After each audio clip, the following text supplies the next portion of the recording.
Kehadiran kelompok tempur kapal induk USS Abraham Lincoln milik Angkatan Laut Amerika Serikat di kawasan Timur Tengah kembali memicu ketegangan geopolitik. Sejumlah laporan media internasional menyebutkan kapal induk kelas Nimitz itu telah tiba sejak Minggu, di tengah meningkatnya kekhawatiran akan eskalasi konflik antara Washington dan Teheran. Iran, melalui berbagai pernyataan resmi dan tidak resmi, menegaskan tidak akan gentar menghadapi kehadiran militer Amerika Serikat. Pejabat dan media Iran berulang kali menyatakan kesiapan menghadapi perang habis-habisan jika negara itu diserang.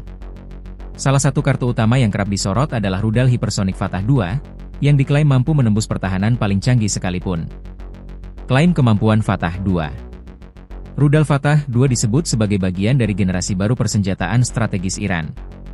Berbeda dengan rudal balistik konvensional, Fatah II dikabarkan menggunakan Hypersonic Glide Vehicle, HGV, yakni wahana luncur yang terpisah dari pendorongnya dan melaju di atmosfer atas dengan kecepatan hipersonik.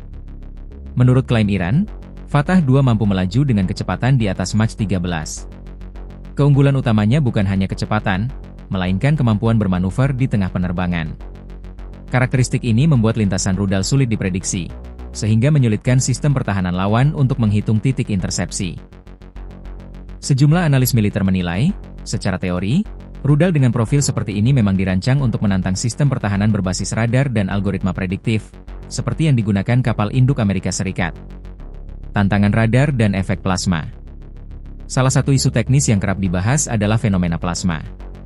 Pada kecepatan hipersonik, gesekan ekstrim dengan udara menciptakan selubung plasma panas di sekitar rudal. Plasma ini dapat menyerap atau mengganggu gelombang radio, sehingga berpotensi mengurangi efektivitas radar. Meski tidak membuat rudal benar-benar tak terlihat, efek ini diyakini dapat menunda deteksi awal. Bagi kapal induk seperti USS Abraham Lincoln, keterlambatan beberapa detik saja dapat memangkas waktu reaksi sistem pertahanan dari hitungan menit menjadi detik. Namun, pakar pertahanan juga menegaskan bahwa Angkatan Laut Amerika Serikat telah lama mengantisipasi tantangan ini dan mengembangkan lapisan pertahanan berlapis untuk menghadapi berbagai skenario serangan. Jawaban Amerika. SM-6 dan perang elektronik. Mengutip laporan WION News, salah satu jawaban utama Amerika Serikat terhadap ancaman hipersonik adalah RIM 174 Standard Missile 6, SM-6, Dual 2. Rudal ini disebut sebagai satu-satunya pencegat operasional Amerika Serikat yang dirancang untuk menghadapi kendaraan luncur hipersonik pada fase terminal. SM-6 menggunakan perangkat lunak canggih untuk memprediksi jalur sasaran dengan menghitung kehilangan energi pada fase akhir penerbangan. Meski demikian, para analis menyamakan intersepsi hipersonik dengan menembak peluru dengan peluru, sebuah operasi berpresisi ekstrim yang margin kesalahannya tetap tinggi dalam kondisi tempur nyata.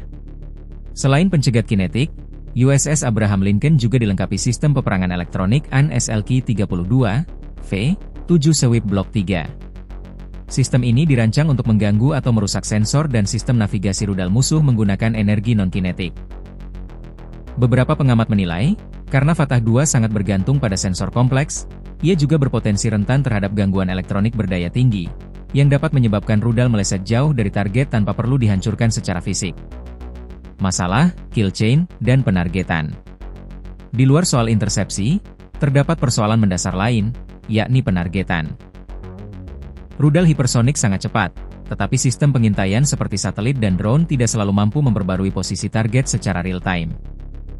Jika USS Abraham Lincoln bergerak dengan kecepatan sekitar 30 knot dan menerapkan prosedur manuver pengelakan, data penargetan awal berisiko menjadi usang sebelum rudal mencapai area sasaran.